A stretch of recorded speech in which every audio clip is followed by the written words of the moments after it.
같이 잠깐 한번 기도하겠습니다. 존귀하신 아버지, 우리 하나님을 찬양합니다. 우리에게 구원의 은혜를 주시고 이 세상 가운데 주의 말씀의 능력과 성령의 보호하심과 인도하심으로 우리 삶을 늘 승리로 이끄신 우리 하나님을 찬양합니다.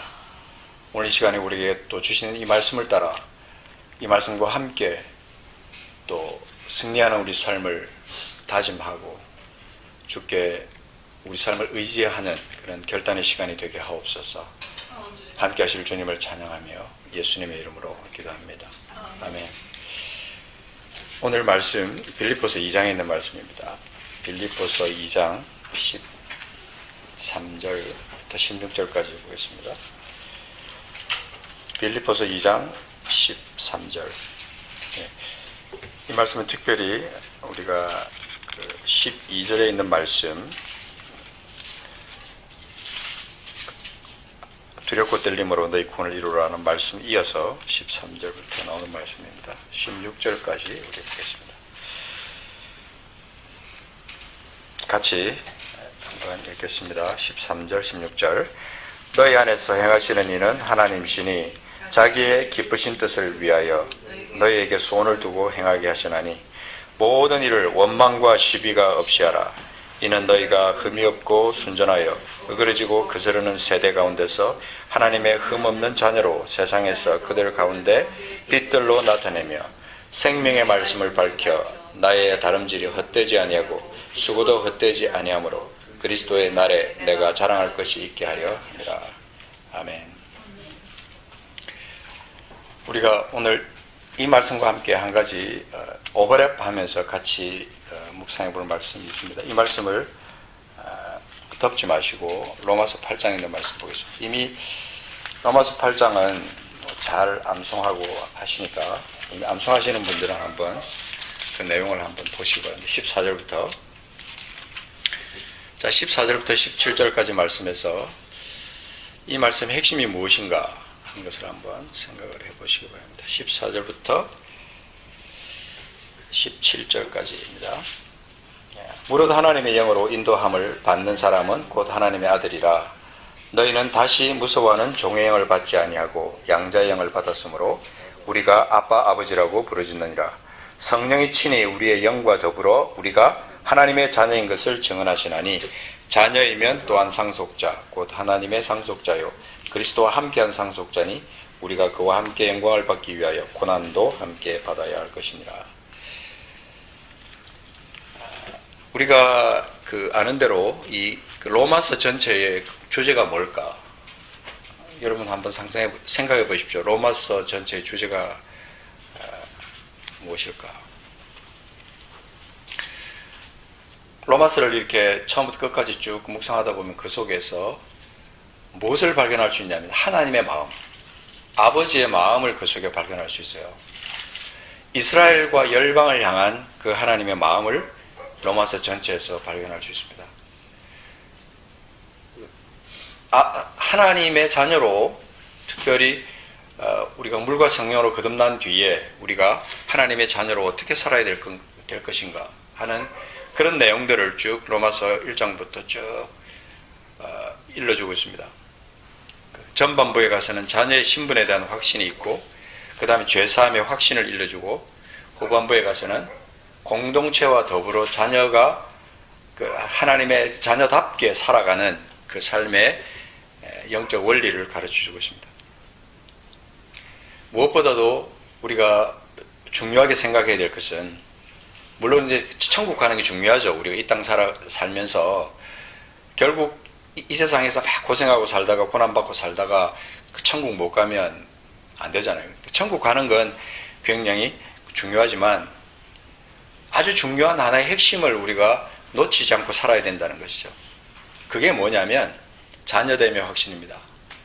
우리가 하나님의 자녀로서의 삶을 이 땅 가운데서 누리고 살아가느냐 살아가지 않느냐 하는 것은 굉장히 중요합니다. 이 자녀됨의 확신을 가지고 자녀답게 사는 것, 그게 결론적으로 우리에게 있어야 가장 중요한 일이고 확신이고 어떤 삶의 자세라는 것이죠. 그래서 이 로마서 5장에 가서 보면 로마서 5장 1절 2절에 보면 이렇게 말씀하고 있습니다. 그러므로 우리가 믿음으로 의롭다 하심을 받았으니 우리 주 예수 그리스도로 말미암아 하나님과 화평을 누리자. 또한 그로 말미암아 우리가 믿음으로 서 있는 이 은혜에 들어감을 얻었으며 하나님의 영광을 바라고 즐거워하느니라. 그 이전 번역에 보면 우리 주 예수 그리스도로 말미암아 하나님과 더불어 화평을 누리자. 하나님과 함께 우리가 화평을 누리는 삶을 사는 것이 우리 삶의 아주 중요한 포인트라는 것이죠. 내가 어떤 때는 이렇게 신앙생활을 하면서 그냥 내 기분에 맞춰서 내가 좋은 대로 신앙생활을 할 수가 있거든요. 근데 우리 주 예수 그리스도로 말미암아 하나님과 더불어 하나님과 함께 화평을 누리는 이 말은 어쩌면 주님의 뜻을 알고 내가 주님께 주님의 기쁨이 되고 하는 그런 영적인 긴밀함, 그것이 우리에게 있어야 된다는 것이죠. 그리고 나서 그로 말미암아 그것으로 인해서 우리가 믿음으로 써 있는 이 은혜에 들어간다. 그래서 그 은혜에 들어감을 얻고 하나님의 영광을 바라고 즐거워하는 충만한 삶을 사는 거죠. 이 얼마나 복된 삶이냐는 거죠. 성도에게 있어서 이것보다 더 영광스러운 삶이 있을까 싶어요. 늘 우리가 불안하게 전당 갈까 못 갈까 그거 불안해하게 하면서 사는 것이 아니라는 거죠. 좀 더 차원 높은 깊은 영적인 세계를 들어가는 거죠. 우리가 물과 성령으로 거듭나고 나면 우리가 거듭난 후에 특별한 거듭남과 함께 특별한 신분의 존재가 됩니다. 우리가 지난번에 우리가 묵상했지만 우리가 언제 오실지 모르는 그 신랑을 기다리는 넉넉한 기름을 준비한 신부의 신분, 그것을 유지하면서 사는 것, 그리스도인에게 너무 중요합니다. 깨어있는 자의 삶을 사는 거죠. 주님이 언제 오셔도 반갑게 맞을 수 있는 신부의 삶을 사는 것, 우리에게 너무나 중요합니다. 오늘 이 시간 우리가 묵상할 것은 또 다른 하나의 신분입니다. 하나님을 아버지로 둔 자녀의 신분입니다. 이 자녀가 과연 어떤 삶을 살아야 되느냐? 우리가 생각할 때 그 하나님 아버지는 어떤 분이냐? 그분을 아버지라고 생각한다면 그분은 도대체 어떤 분이냐 하는 것이죠. 우리가 찬양에서도 우리가 많이 나옵니다만은 그분은 나를 지으신 분입니다. 그리고 그분은 나의 머리털까지 다 세신 바 되십니다. 의사도 알 수 없는, 어떤 과학자도 알 수 없는 깊은 우리 몸의 신비까지, 우리 영혼의 신비까지, 심령, 마음의 신비, 이 모든 것까지 우리 아버지의 영역 안에 있는 거예요. 나를 지으신 아버지의 영역 안에 있는 것이죠. 우리가 오늘 이 자녀의 신분을 생각하기 전에 한 가지 한번 요즘 세태에 좀 뭐랄까 미친 이론처럼 보이는 하나가 있습니다. 그게 뭐냐면 세상에 다 암수가 있으니까 하나님 아버지도 하나님 아버지와 함께 하나님 어머니가 있다, 이렇게 말하는 데가 있어요. 요즘 이제 하나님의 교회라고 하는 그런 이름으로 이렇게 안상홍 씨를 갖다 시작으로 해가지고 시작된 하나님의 교회라는 단체가 있습니다. 이단이라고 말을 하죠. 근데 거기 보면 이 세상에 있는 모든 만물은 다 암수가 있기 때문에 하나님도 하나님 아버지가 있으면 하나님 어머니가 있다, 이렇게 말하죠. 그럼 뭔가 이렇게 이 착상 자체가 시작이 잘못됐어요. 남녀 존재, 암수의 존재는 이 땅에 있는 생명체에게만 필요한 거예요. 부인의 의미가 우리가 돕는 배필이고 그렇지만 창조주에게는 그러니까 창조물에게나 의미가 있는 거지, 창조주 하나님께는 필요한 것이 아니라는 거죠. 생존과 번식을 위한 하나님의 선물, 그게 남자와 여자예요. 정말 그건 하나님 특별히 우리 인간에게 주신, 아담에게 주신 하나의 선물이에요. 우리 인간에게 주신 남편과 아내의 관계, 남자 여자의 관계, 특별한 선물이라고 저는 믿습니다. 하나님 아버지에게는 어머니가 필요하지 않는 것이죠. 왜냐하면 하나님은 그분 자신이 근본이시기 때문에, 근원이시기 때문에 하나님은 배우자가 필요하지 않는 겁니다. 그러니까 신기하게도 이것을 믿음으로 갖고 있는 사람이 이 세상에 많다는 거예요. 참 답답하죠. 나중에 이건 제가 다시 언젠가 한번 거론할 때가 있을 거라고 생각합니다. 오늘 이 시간 우리가 우리 자신을 돌아볼 때 다시 한번 생각해 볼 것은, 나는 그분의 자녀인가? 그분은 하나님은 나의 아버지신가? 그렇다면 어떤 관계보다 더 소중한 관계, 그 부자지간의 관계가 형성이 되는데, 이 아들이 되는 권세가 내게 있고, 그리고 나서 특별한 하나님의 계획 속에 들어온 아버지와 아들과의 관계가 나와 하나님 사이에 형성이 됐다는 거예요. 그런데 이것을 이 아들은요, 무식하고 감각이 없어서 때때로 모르고 지나갈 수도 있지만, 아버지는 이 아들을 너무나 잘한다는 사실이에요. 그 아들이 바로 나입니다. 여러분입니다.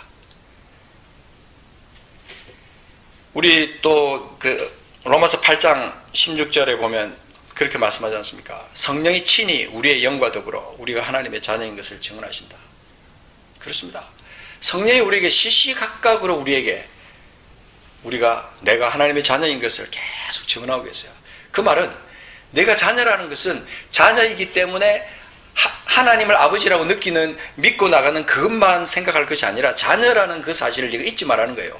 성령이 내게 계속해서 말씀하고 있는 거예요. 너는 하나님의 아들이야, 하나님의 자녀야, 계속 말씀하시죠. 요한복음 1장 12절에 영접하는 자 곧 그 이름을 믿는 자들에게 하나님의 자녀가 되는 권세를 주셨다. 거기 나오는 그 자녀라는 그 말이 테크논이라는 말인데, 그거는요 여러 가지 한 3가지 정도의 뜻이 있어요. 어떤 후손이라는 뜻이 있고, 그냥 자녀라는 뜻이 있고, 근데 특별하게 어떤 영적인 의미가 있냐면 male child, a son. 그래서 아들이라는 의미가 그 속에 더 깊이 담겨 있다는 거예요. 뭐 이렇게 딸들이 들으면 조금 서운하실지 모르겠지만, 성경에서 말해주고 있는 이 자녀 속에, 이 테크논이라는 그 헬라어 속에는 아들, 하나님 나라를 이어받을 수 있는 영적 존재, 특별한 의미가 그 테크논 속에 있는 거예요. 그러니까 내가 하나님의 자녀라고 하면은 나는 특별히 하나님 나라를 상속받을 수 있는 아들로서의 존재가 내게 있는 거예요. 얼마나 귀합니까? 이건 한순간도 잊어버리고 우리가 살아서는 안 된다는 거죠. 유산을 받을 수 있는 상속자. 우리 구체적으로 한번 이 자녀는 과연 어떤 자인가 하는 것을 한번 생각해 봅니다. 한번 성경을 펼쳐서 한번 우리가 볼 텐데요. 우리 3가지를 생각해 보겠습니다. 첫째는, 자녀는요 어떤 자이냐면 아버지의 DNA를 가진 자입니다. 자녀는 아버지의 형상을 받은 자입니다. DNA의 신비, 기질, 재능, 성품, 참 놀랍습니다. 이 신비가 얼마나 귀한지 몰라요. 참 놀라워요. 우리가 담는다라는 거 보면 참 신비하지 않습니까? 자녀들이 이렇게 자매들이 모여 있는 자리에 가보면 어쩜 그렇게 비슷하게 생기시는 깜짝 놀라는 거예요. 이쪽에서 뵀는데 여기 또 계시네? 이 자매들이 너무 닮았다. 형제가 너무 닮았다. 그죠? 그 아버지의 DNA를 받았기 때문에 그런 거예요. 물론 어머니의 DNA도 있지만 근본적으로 아버지의 DNA를 받는 거죠. 그 유전의 신비를 통해서 하나님과 나의 관계를 우리에게 일러주고 있습니다. 부모의 의미는 단순히 유전자를 이어받는 것 이상입니다. 근데 우리가 슬퍼야 될 한 가지 사실은요, 이 세상 사람들, 죄를 지은 다음에 이 세상 사람들은 아비 마귀에게 속해 있다는 사실이에요. 그죠? 우리가 성경에서 우리가 잘 압니다. 요한복음 8장 44절에 보면 너희는 너희 아비 마귀에게서 났다. 그렇게 아주 단적으로 표현하고 있어요. 우리 주님 예수께서 너희 아비의 욕심대로 너희도 행하고자 하느니라. 그는 처음부터 살인한 자요 진리가 그 속에 없으므로 진리에 서지 못하고 거짓을 말할 때마다 제 것으로 말하나니 이는 그가 거짓말쟁이요 거짓의 아비가 됨이라. 너희는 너희 아비에게서 났다. 그 앞에 넘어가서 요한복음 8장 41절에 보면 너희는 너희 아비가 행한 일들을 한다. 그렇게 말합니다. 근데 그 8장 42절에 그 다음 절에 보면 이렇게 말합니다. 한번 찾아보십시오. 8장 42절에 로마서 8장 42절 예수께서 그렇게 말씀하십니다. 하나님이 너희 아버지였으면 너희가 나를 사랑하였으리니 이는 내가 아버지께로부터 나와서 왔음이라. 나는 스스로 온 것이 아니요 아버지께서 나를 보내신 것이니라. 예, 요한복음 8장 40. 로마서가 아니고 요한복음 8장 42절. 하나님이 너희 아버지였으면 너희가 나를 사랑하였으리니. 우리가 예수 그리스도 안에서 거듭나지 않으면 우리는 여전히 우리의 아비는 누가 되냐면 마귀예요. 마귀예요. 그 에베소서 2장 3절에 있는 것처럼 본질상 우리는 다른 이들과 같이 원래 진노의 자녀였어요. 진노의 자녀. 우리는 하나님과 아버지와 자녀의 관계가 형성되지 않으면 우리는 계속해서 우리는 여전히 본질상 진노의 자녀에 머물 수밖에 없다는 사실입니다. 이 사실을 생각하면 내가 좀 구원받은 사실이 얼마나 감사한지, 그 하나님이 내게 아버지가 되었다는 사실이 얼마나 감사한지, 그 감격 속에서 우리는 늘 매일매일 정말 감사하면서 감사의 노래를 부르며 하나님 앞에 감사의 제물을 드리면서 살아야 될 존재들이에요. 내 속에 어떤 DNA가 있냐면요, 내 죄를 정복하신 주님의 DNA가 있습니다. 이건 우리가 선포해야 됩니다. 하나님은 죄를 지으실 수 없으시고 거짓말을 하지 않으십니다. 그런 DNA가 우리 속에 있어야 돼요. 물과 성령으로 거듭난 자는 하나님 아버지의 자녀로 새로운 존재가 되었음을 선언하는 것입니다. 나는 하나님 아버지의 자녀야 라고 선언할 때 그 속에는 뭐가 들어가 있냐면, 내 속에는 죄를 이기신, 죄와 상관없으신 하나님 아버지의 DNA가 있다. 마귀와는 상관없는 하나님의 거룩함의 DNA가 내 속에 있다. 거룩하신 주님의 속성, 겸손의 속성, 그것이 있음을 내가 믿고 그것을 선포하는 거예요. 내가 정말 하나님의 자녀라면 그 DNA에 대한 어떤 묵상의 사실이 있어야 되고 그것에 대한 선포가 있어야 된다 이 말입니다. 그런데 이 믿는 자들 속에, 이 공동체 속에는 그 하나님의 DNA를 가진 사람들이 모여 있는 거죠. 그래서 그 우리 속에 거듭난 우리에게서 우리 아버지의 DNA가 우리 가운데서 나타나고 있느냐, 참 신비롭지 않습니까? 그렇게 안 되면 이 속에서 주의 이름으로 모였다고 하지만 그 속에 뭐가 드러나면 마귀의 DNA가 드러나는 거예요. 하나님의 DNA가 나타나는 게 아니라 마귀의 속성들이 우리 공동체 안에 나타날 수 있다는 거예요. 속고 있는 겁니다, 우리가. 만약에 그것이 드러난다면 우리는 모여서 무릎 꿇고 회개하고 하나님 앞에 우리에게 지금 무슨 문제가 있는가 점검해야 되는 거예요. 두 번째는 자녀에게는 아버지의 능력을 가진 속성이 있습니다. 여러분, 요한일서 4장 4절에 보면 이런 말씀이 있습니다. 자녀들아, 우리 이것도 한번 찾아보겠습니다. 요한일서 4장 4절. 자, 이거 자녀들아로 해서 시작되는 말씀인데, 자, 4장 4절 보면, 자녀들아, 같이 읽어보겠습니다. 시작. 요한일서 4장 4절. 시작. 자녀들아, 너희는 하나님께 속하였고 또 그들을 이기었나니 이는 너희 안에 계시니가 세상에 있는 자보다 크시니라. 아멘.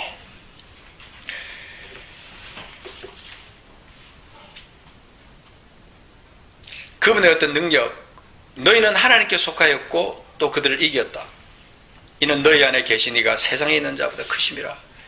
이것은 이 세상의 어떤 능력과도 비교할 수 없는 능력이 우리 속에 있음을 말해주고 있는 겁니다. 자녀는 그 아버지를 부를 특권이 있습니다. 그리고 그분의 이름으로 말미암아 그분의 능력을 이 땅 가운데 사용할 특권이 있어요. 십자가와 부활을 통한 그분의 능력을 믿고 나갈 권세가 있다는 말입니다. 아까 우리 읽었던 로마서 8장 15절을 말씀해 보면, 너희는 다시 무서워하는 종의 영을 받지 아니하고 양자의 영을 받았으므로 우리가 아빠 아버지라고 부른다. 우리는 더 이상 무서워하는 종의 영을 받지 않습니다. 우리가 아빠 아버지라고 부르는 그 순간 우리에게는 무한한 하늘나라의 능력이, 아버지의 능력이 내 속에 존재하게 되고 그것이 세상 가운데 나타날 수 있어야 되는 거죠. 그 똑같은 그 표현으로 아빠 아버지라는 표현이 갈라디아서 4장 6절에 나옵니다. 너희가 아들이므로 하나님이 그 아들의 영을 우리 마음에 부어주사 아빠 아버지라 부르게 하셨다. 너희가 아들이므로 하나님이 그의 아들의 영을 우리 마음에 보내사.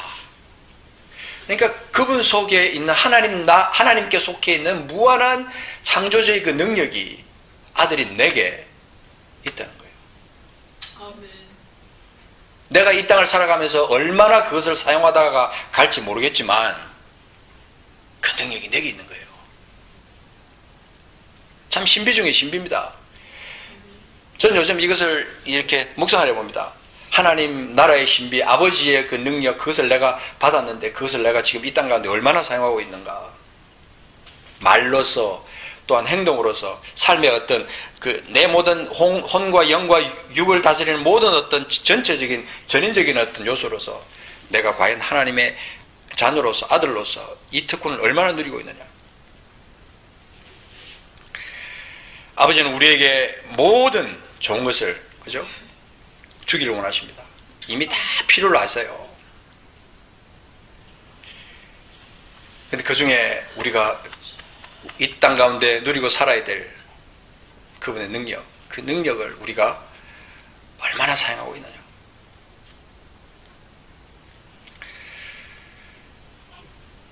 그 아까 찾았던 요한일서, 금방 찾았던 요한일서 3장 1절에 보면 이렇게 말씀합니다. 보라, 아버지께서 어떠한 사랑을 우리에게 베푸사 하나님의 자녀라 일컬음을 받게 하셨는가. 어떠한 사랑을 우리에게 베푸사 하나님의 자녀라 일컬음을 받게 하셨는가. 자녀가 아버지의 능력을 사용한다는 것은 신비에 속하는 부분입니다. 그 능력은 무한한 것이에요.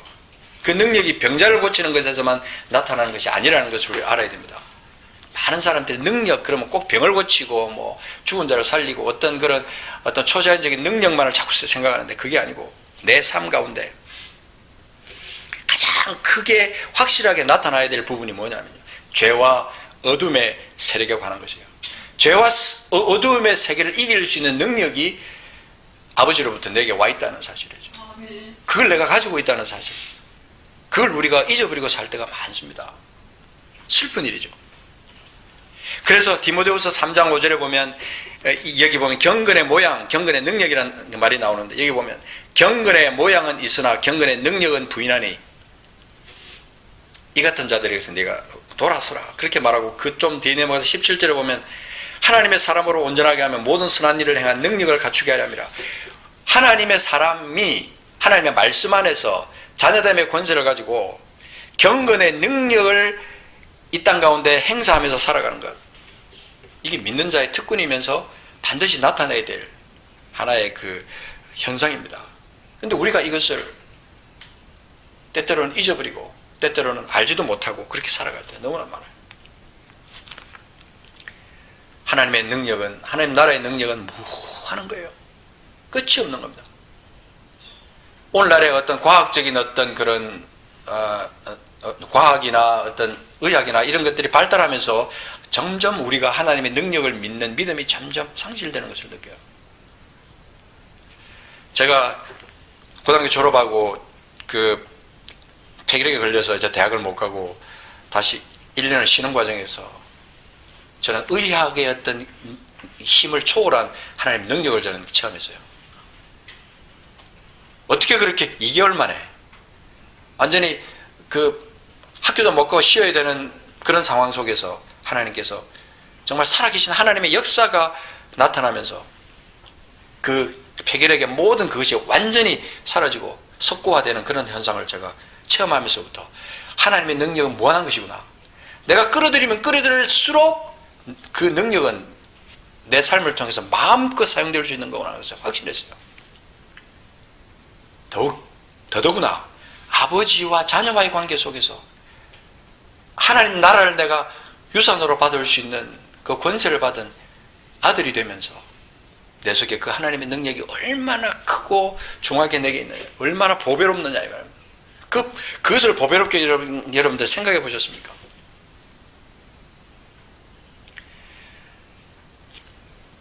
자, 이제 세 번째 한번 생각해보고 또 다시 말씀을 정리하겠습니다. 세 번째는, 자녀는요, 아버지의 사랑을 입고 사는 존재입니다. 아버지의 사랑을 입고 살기 때문에 그 아버지를 닮기를 원합니다. 그게 바로 자녀의 속성이에요. 여러분, 하나님 우리를 얼마나 사랑하셨는가. 아까 요한일서 3장 1절에 그랬죠. 아버지께서 어떠한 사랑을 우리에게 베푸서 하나님의 자녀를 일컬음을 받게 하셨는가. 하나님의 그 사랑이 어떠한가. 저는 이렇게 하나님의 사랑을 찬양을 하거나 말씀을 묵상하다 생각하면서 해보면 하나님의 그 사랑이 얼마나 큰지, 얼마나 깊은지, 그 깊은 사랑을 이길 수 있는 존재는 이 땅 가운데 없다는 거예요. 누가 우리를 하나님의 사랑에서 끊으리요? 어디 있는 말씀이죠? 로마서 8장에. 누가 우리를 그리스도의 사랑에서 끊으리요? 환난이나 적신이나 기근이나 무엇이든지 우리를 그 사랑에서 끊을 존재는 없다는 거예요. 그만큼 하나님의 사랑이 크다는 거예요. 무궁무진하다는 거예요. 여러분, 예레미야 31장 3절에 보면 이렇게 말씀하는데, 저는 이 말씀을 참 좋아합니다. 예레미야 31장 3절에 보면 이렇게 말합니다. 이스라엘을 향해서 하나님께서 옛적에 여호와께서 나에게 나타나서 예레미야에게 나타나서 말씀하신 그것을 일러주는데, 여기에 다 중요한 표현이 하나 나옵니다. 예레미야 31장 3절에 내가 영원한 사랑으로 너를 사랑하기에 인자함으로 너를 이끌어내었다. 여기 보면 표현이 내가 영원한 사랑으로 너를 사랑하기에, 여기에 영원한 사랑이라는 것이 나오는데 이 표현이 너무 좋은 거예요. 하나님의 그 사랑은 영원한 사랑, 끝이 없는 사랑, 무엇과도 비교할 수 없는, 소멸되지 않는 영원한 사랑, 그 사랑으로 우리를 사랑한다는 거예요. 아버지가 되어보지 않은 사람은 아버지의 마음을 알 수가 없어요. 부모가 되어보지 않은 부모의 사랑을, 그 마음을 모른다는 거죠.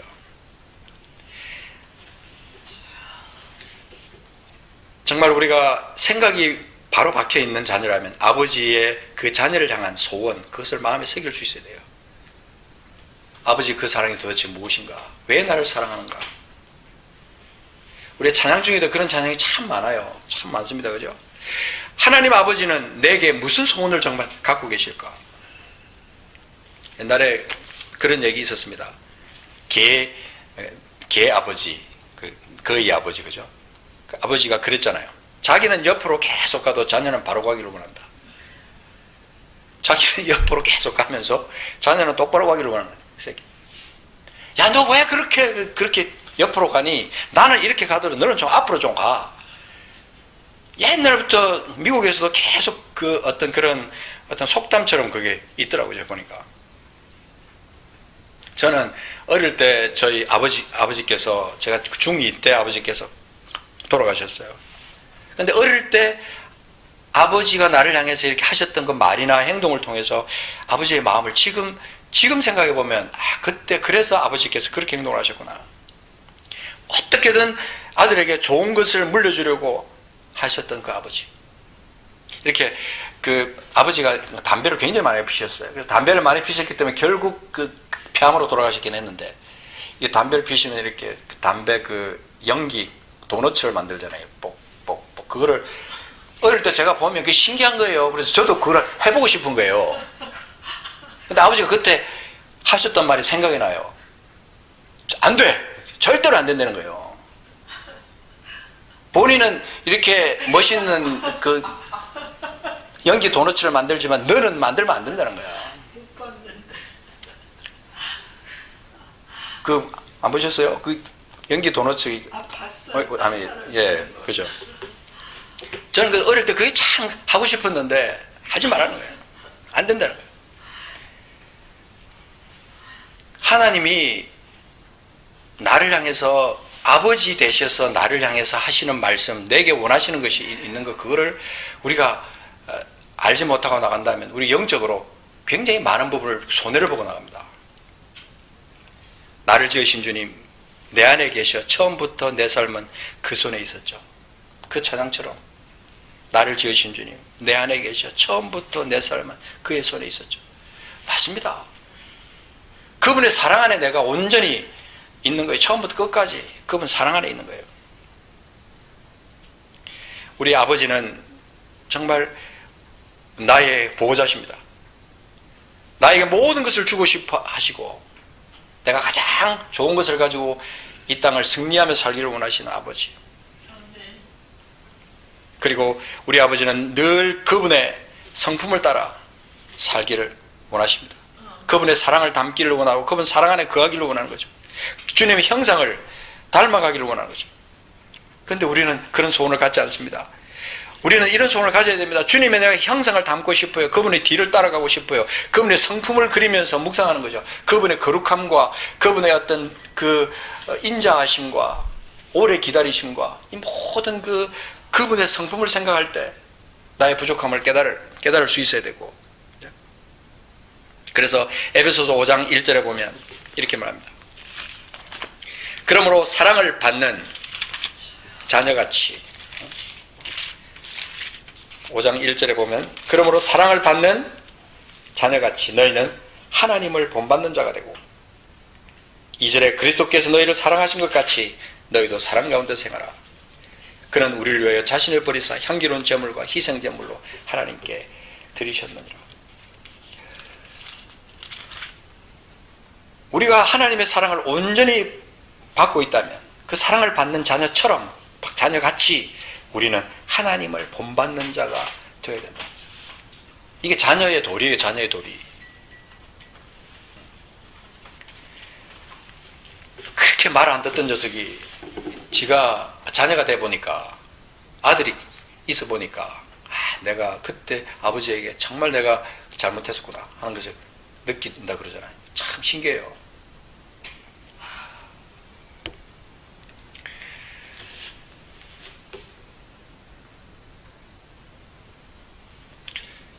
우리는 자녀이면 또한 상속자 곧 하나님의 상속자입니다. 그리스도와 함께한 상속자. 우리가 그와 함께 영광을 받기 위해 고난도 함께 받아야 된다. 하나님의 나라를 우리가 살아가는 사람으로서 하나님의 상속자라는 이 사실을 잊어버려서는 안 되는 거죠. 그래서 결국은 우리가 영광의 자녀, 하나님의 자녀들의 영광의 자유에 이르는 것. 그때의 그 목표를 가지고 살아가는 삶. 여러분, 예수님께서 십자가에 달리셨을 때 그때 주님의 기도를 우리는 압니다. 마가복음 14장 36절에 보면 아빠 아버지여 아버지께는 모든 것이 가능하오니 이 잔을 내게서 옮기시옵소서. 그러나 나의 원대로 마시옵고 아버지의 원대로 하시옵소서. 그 주님의 십자가에서 사실은 그냥 포기하고 내려오실 수도 있었다고 저는 생각해요. 근데 우리 주님은 그러지 않으셨어요. 나의 원대로 마시옵고 아버지의 원대로 하시옵소서. 주님은 우리에게 그 모범을 보이신 거예요. 하나님과 우리 사이에 아버지와 자녀와의 관계 속에서 우리가 효도라고 말하는 것이 바로 아버지의 마음을 아는 것이고 아버지께서 기뻐하시는 대로 행하는 것이 그것이 바로 자녀의 도리라는 것을 우리 주님은 샘플로 보여주셨다고 저는 생각해요. 우리가 하나님의 속성을 생각할 때 그분의 모습으로 이 땅에 오신 예수님을 보면 하나님을 알 수 있다는 거죠. 그래서 찬송가 452장에 나오는 것처럼 내 모든 소원 기도의 제목 주님을 담기 원함이라. 이 땅을 살아가면서 내가 나를 온전히 사랑하신 그분을 닮아가기를 원하는 그 어떤 간절한 소원이 내 속에 있는 거죠. 내 모든 소원 기도의 제목. 자, 우리 한번 말씀을 정리하면서 요한일서 3장을 한번 넘어가서 다시 한번 보겠습니다. 요한일서 3장. 이 말씀에 보면은 아주 중요한 너무나 주옥 같은 말씀들이 1절부터 쭉 계속해서 이어집니다. 제가 무슨 다른 어떤 설명을 하기보다 여러분 스스로 이 말씀에서 핵심을 찾아내면 좋겠습니다. 1절은 우리 읽었습니다. 그죠? 2절부터 보겠습니다. 제가 천천히 읽을 때 같이 읽겠습니다. 사랑하는 자들아 우리가 지금은 하나님의 자녀라. 주여 지금은 하나님의 자녀라. 장래에 어떻게 될지는 아직 나타나지 아니하였으나 그가 나타나시면 우리가 그와 같을 줄 아는 것은 그의 참모습 그대로 볼 것이기 때문이니. 주여. 3절 같이 읽읍시다.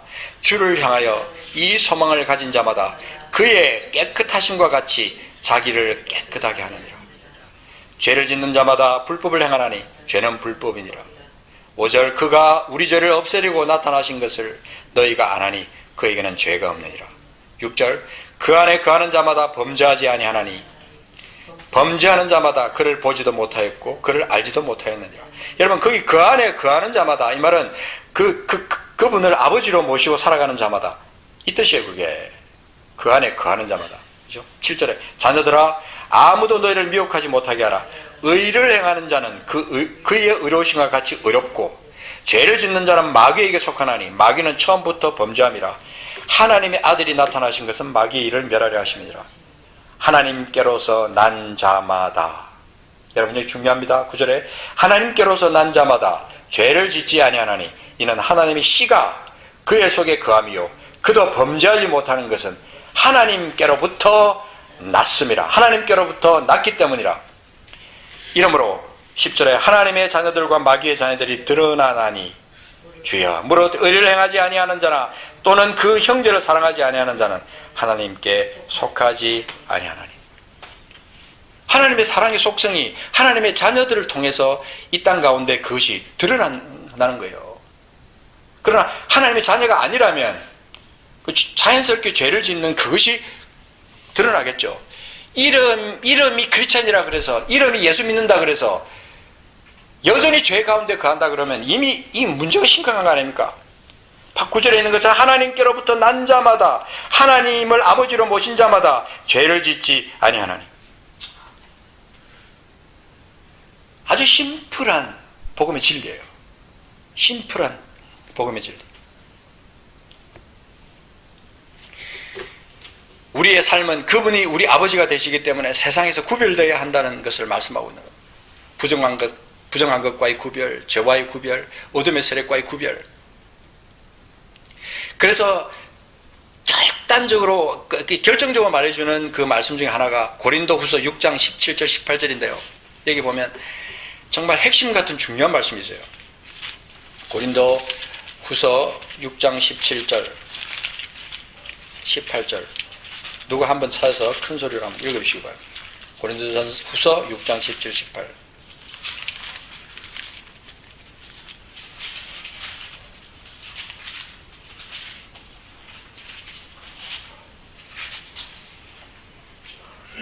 (6장 17, 18) 그러므로 주께서 말씀하시기를 너희는 저희 중에서 나와서 따로 있고 부정한 것을 만지지 말라. 내가 너희를 영접하여 너희에게 아버지가 되고 너희는 내게 자녀가 되리라. 전능하신 주의 말씀이시니라 하셨느니라. 아멘. 참, 거기 16절에 이제 그렇게 말합니다. 하나님의 성전과 우상이 어찌 일치가 되리요. 우리는 살아계신 하나님의 성전이라. 아주 단적으로 아주 폭탄같이 선언을 합니다.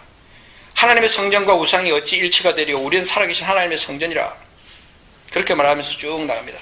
그들은 나의 백성이 되리라. 그들은 나의 하나님이 되고 그들은 나의 백성이 되리라. 그러므로 너희는 그들 중에서 나와서 따로 있고 부정한 것을 만지지 말라. 내가 너희를 영접하여 너희에게 아버지가 되고 너희는 내게 자녀가 되리라. 전능하신 주의 말씀이니라. 할렐루야. 여러분, 말씀에서 자녀됨으로 인한 세상에서의 당당함을 우리가 이 땅 가운데서 누리면서 살아야 된다는 것을 선언하고 있는 거예요. 여러분, 이 당당함은 우리가 흔히 말하는 교만과는 다른 거예요. 아주 자신 있는 proud identity예요. 세상에 살지만 세상을 따라가지 않으면서 세상을 리드할 수 있는 그리스도인.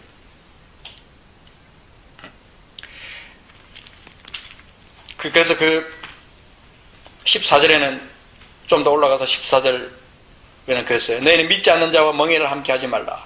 의와 불법이 어찌 함께하며 빛과 어둠이 어찌 사귀며. 영적 실체를 우리에게 일러주고 있는 거죠. 우리는 살아계신 하나님의 성전이다. 나는 그들의 하나님이 되고 그들은 나의 백성이 되리라. 여러분, 이 말씀은 그냥 된 말씀이 아니라고 준비돼요. 묵상하면 묵상할수록 우리에게 당당하라고, 너희는 당당함을 선포하며 그리스도 안에서 죄 앞에서도 절대로 무너지지 않고 죄를 이기는 능력을 가지고 살아라고 그렇게 말씀합니다. 자, 다시 우리가 처음 읽었던 빌립보서 2장 15절 본문으로 돌아가서 말씀을 보겠습니다. 말씀을 정리하겠습니다. 빌립보서 2장 15절에 보면 이는 너희가 흠이 없고 순전하여 어그러지고 거스르는 세대 가운데, 우리가 지금 살고 있는 세대는요, 어그러지고 거스르는 세대예요. 어그러지고 거스르는 세대 가운데 우리가 살고 있는데, 우리에게 요구되는 것은 흠이 없고 순전한 것이에요. 그래서 하나님의 흠 없는 자녀로 세상에서 그들 가운데 빛들로 나타내고, 이 말씀은 생명과도 같은 말씀이에요. 여러분, 이건 그냥 어떤 신앙적인 원리를 단순하게 말해주는 그것보다 우리가 하나님의 자녀로서 이 땅 가운데 어떤 삶을 살아야 되느냐, 어떻게 여기에서 흠 없는 자녀로 세상에서 그들 가운데 빛들로 나, 흠 없는 자녀라는 표현을 할 수 있을까? 여러분, 이 내용을 깊이 묵상해 보셔야 됩니다. 아버지께서 아버지로서 우리 하나님은 우리를 용서하신다는 증거로 예수님을 보내셨고, 우리에게 능력을 주시는 증거로 그분을 십자가에서 죽으셨다 사흘 만에 부활하게 하셨고, 그렇죠? 그분의 능력이 우리 주님의 이 땅에 오셔서 하신 그 일 가운데 다 들어있는 거예요. 하나님의 사랑이 그 속에 다 들어있는 거예요. 그래서 우리의 모든 죄를 그 예수 그리스도를 통하여 다 해결하셨어요. 그리고 다시 사심으로 우리에게 완전한 확신을 주신 거예요. 완전한 승리를. 아버지가 자녀에게 줄 수 있는 완벽한 것을 주신 거예요. 너무나 기본적이지만 우리는 신앙생활하면서 이 부분에 대해서 분명하지 않을 수 있습니다. 사탄은 우리가 이 부분에 대해서 확신을 갖지 않기를 원합니다. 그래서 자꾸 육신으로 이 땅에 산다는 것으로 변명하게 만듭니다. 아버지가 이해해 줄 것이다. 내가 이 땅 가운데 죄를 짓는 그것도 아버지가 이해해 줄 거야. 내가 연약하다는 걸 우리 하나님이 아시니까 이해해 주실 거라고 착각합니다. 아버지는 나를 다 용서하시고 이미 그 문제를 다 해결해 놓으셨는데, 우리는 여전히 그 문제를 안고 씨름하고 고민하고 있는 거예요. 우리 아버지께서 얼마나 탄식하고 계실까? 그래서 아버지가 만들어 놓으신 아들을 위한 그 완전한 구원의 계획을 의미 없이 만드는 우리의 죄, 회개해야 됩니다. 죄의 노예가 되어 있는 것, 주님 앞에 회개해야 되는 거에서, 그래서 용서함을 받은 사람답지 않게, 아들답지 않게 그렇게 사는 것, 지저분하게 이 세상을 살 수 없다는 것을 주님은 우리에게 말씀으로 계속 말씀해 주고 있는 거예요. 15절 말씀은 생명과 같습니다. 너희가 흠이 없고 순전하여 어그러지고 거스르는 세대 가운데서 하나님의 흠없는 자녀로 세상에서 그들 가운데 뭐로 나타내라? 빛들로 나타내라는 거예요. 빛들로. 더 이상 no more darkness, 어둠은 이제 아니야. 너희들은 빛이다고 말씀하시는 거예요. 흠이 없고 온전하여 아버지의 흠없는 아들들로 이 더러운 세상 가운데 빛들로 나타내는 것, 아버지의 뜻입니다. 그것을 이룰 수 있는 아들, 그 아들을 우리 하나님은 원하시는 것이죠. 여러분, 우리가 선언해야 됩니다. 여러분, 각자에게 신앙의 패턴이 다르고 문제가 다 다르지만 우리는 선언해야 됩니다. 내 아버지께서 나를 용서하셨어요. 사랑이 많으신 내 아버지께서 나를 용서하셨어요. 그리고 예수님이 내 모든 죄를 다 담당하셨어요. 다시는 그 죄에 얽매이지 않을 거예요 라고 선언하는 거예요. 이게 여러분 그냥 단순히 생각으로 되는 건 아닙니다. 말씀을 가지고 선포하고 그렇게 해야 되는 거예요. 아버지는 우리를 사랑하시는다 하는 것을 확실히 믿고, 예수님이 내 죄를 다 담당하셨다는 것을 확실히 믿고, 그 사랑 안에서 우리가 참 기쁨과 자유를 누리면서 살길 우리 하나님은 간절히 원하신다는 거죠. 아버지 소원을 두고 우리 가운데 행하시는 거예요. 그죠? 2장 13절에 그랬잖아요. 너희 안에서 행하시는 일은 하나님이시니 자기의 기쁘신 뜻을 위하여 너희에게 아버지의 소원을 두고 행하게 하신다. 소원을 두고 행하게 하신다. 아버지의 소원이죠. 아버지의 소원을 두고 행하게 하시네. 우리 오늘 하루 뼛속 깊이 우리 마음속에 새겨야 됩니다. 하나님 아버지께서는 바로 이 순간에도 우리로 아버지의 뜻을 늘 새기면서 그 뜻대로 살기 위해서 우리 안에서 지금도 끊임없이 역사하고 계십니다. 결국 사탄은요, 멸망당할 존재입니다. 그러나 오늘 내가 살아가는 동안 주님의 이름으로 승리할 수 있어야 됩니다. 그것을 위해 예수님 죽으시고 다시 사신 거예요. 할렐루야. 아멘. 그래서 우리는 예수 이름으로 모든 악한 것들을 이길 수 있습니다. 아들의 권세로, 아버지께서 주신 그 아들의 권세로 이길 수 있다는 거죠. 죄를 이기고 당당하게 사는 삶이 하나님 아버지의 소원을 이루어드리는 삶이다. 이것을 우리는 선포하고 나가야 되는 것입니다. 제가 때때로 창세기 3장에서 주님께서 그 지어서 입히신 그 가죽옷, 여호와 하나님의 아담과 그의 아내를 위하여 가죽옷을 지어 입히시니라, 그 말씀 속에 그 가죽옷, 그 의미를 옛날에는 몰랐어요. 근데 자꾸 묵상하면서 생각해 보세요. 여기는 그 가죽옷에서는 아버지의 마음이 담겨 있었어요. 죄로 말미암아 하나님과 떨어졌던 우리가 다시 그분과의 관계를 회복하고 싶은 소원, 그 하나님의 소원이 그 속에 담겨 있다는 것이죠. 보호하심과 그 회복, 하나님의 소원, 그것이 무엇일까? 내게, 나를 향한 소원이 무엇일까? 각자에게 다르겠지만 그 소원이 뭔가를 여러분 묵상하셔야 돼요. 오늘 여러분 아버지의 마음을 다시 한번 생각해 보시기 바랍니다. 좀 시간이 갔지만 제가 이 찬양을 같이 한번 부르면 좋겠습니다. 여러분 아실지 모르겠습니다. 아버지 내 삶의 모든 것 되신 주, 나의 소망, 나의 창기분. 여기 있는지 모르겠습니다만 113번. 거기 보면 아버지 내 삶의 모든 것 되신 주, 나의 소망, 나의 창기분, 사랑합니다, 사모합니다, 내 기쁨 되신 나의 주. 아버지 내 삶의 모든 것 되신 주, 나의 소망, 나의 참 기쁨, 사랑합니다,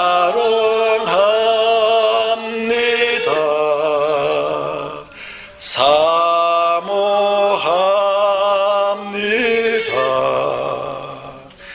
내 기쁨 대신 나의 주. 여러분 로마서 8장 30절에서 말하듯이 하나님께서 미리 정하신 그들을 부르시고 부르신 그들을 또한 의롭다 하시고 의롭다 하신 그들을 영화롭게 하셨다 말씀하십니다. 하나님 우리를 자녀로 부르셨어요. 여기에서 정하셨다, 부르셨다, 의롭게 하셨다, 영화롭게 하셨다, 다 과거형입니다. 미래형이 아니에요. 진행형도 아니에요. 다 이루어진 일이에요. 내가 예수 그리스도 안에 물과 성령으로 거듭났다면 이미 그것은 과거형입니다. 아버지의 소원이 내가 거듭나는 순간 다 이루어진 거예요. 여러분 그 아버지의 소원을 묵상해야 됩니다. 그래서 기쁨의 겨우와 감격의 눈물을 흘리신 아버지, 우리 아까 읽었던 그 찬양 중에 하나님은 너를 만드시는 분이라는 찬양이요, 너무 소중합니다. 하나님은 너를 만드신 분, 너를 가장 많이 알고 계시며, 하나님은 너를 만드신 분, 너를 가장 깊이 이해하신단다. 하나님은 너를 지키시는 분, 너를 절대 포기하지 않는다. 하나님은 너를 지키시는 분, 너를 쉬지 않고 지켜보신다. 세상 어느 것보다도 하나님은 너를 원하시는 분이고 가장 같이 있고 너와 같이 있고 싶어 하시는 그 아버지 하나님, 하나님은 너를 만드시는 분. 이 찬양 속에 담겨있는 그 의미가 오늘 아까 찬양을 하는데 너무 마음속에 깊이 와닿았어요. 그의 생각, 아버지의 그의 생각 셀 수가 없고, 그의 자비 무궁하며 그의 성실 날마다 새롭고 그의 사랑 끝이 없다, 끝이 없다. 얼마나 좀 귀한 사정이 이런 찬양을 작곡하고 작사할 수 있다는 건 참 뭔가 그 속에 이미 벌써 아버지의 그 사랑을 이미 벌써 먼저 느끼고 깨닫기 때문에 그렇지 않느냐 생각하죠. 오늘 여러분 아버지 앞에 당당하게 나오시는 여러분들 되기 원합니다. 죄와 사망의 권세를 깨뜨리고 승리를 선포하는 아버지의 자녀가 되는 것, 아버지의 마음입니다. 언제 아버지가 나를 본향으로 부르셔도요, 당당하게 아버지 앞에 나아갈 수 있는 자녀, 그 자녀가 되지 않겠습니까? 아버지를 마음껏 부르고 그리고 아버지의 소원을 이루어드리는 자녀. 아버지 하나님은 지금 나에게 말씀하고 계십니다. 너는 내 형상으로 지음받았다. 너는 나의 DNA를 가지고 있어. 내 사랑하는 아들아, 기죽지 말아라. 그리고 죄짓지 마라. 그 말씀을 오늘 아버지는 이 로마서 전체를 통해서, 요한일서를 통해서, 고린도전서를 통해서, 말씀들을 통해서 우리에게 주기를 원하신다는 사실입니다. 오늘 여러분에게 성령께서 각자에게 말씀하시리라고 믿습니다. 같이 기도하겠습니다. 살아계신 하나님,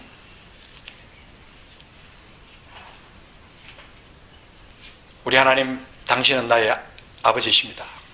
나를 지으셨기에 누구보다 나를 잘 아시는 아버지십니다. 내가 자녀답게 살았는지, 어떤 삶을 살았는지 주님 누구보다 잘 아시지 않습니까? 주님, 내가 나에게 스스로 속지 않도록 나를 지켜보호하시고, 하나님, 그 이전에 살았던 어떤 삶이 나를 자녀답게 살지 못하게 했는지, 아버지 앞에 당당하게 나가지 못하게 했는지 주님 깨닫는 대로 회개하고 무릎 풀어 주님 앞에 나가기를 원합니다. 아버지, 우리를 정결케 하시옵소서. 이 땅 가운데 주님 나를 영원한 천국으로 부르시는 그날까지 마음껏 하나님 아버지를 소리 높여 외치고 주님의 권세를 사용하고 주님의 사랑에 흠뻑 젖어 살다가 기쁨으로 주님 앞에 가는, 죄를 이기고 승리하는 삶을 살다가 주님 앞에 가는 그런 아들이 되기를 원합니다. 주님 함께하여 주옵소서. 감사드리며 예수님의 이름으로 기도합니다. 아멘.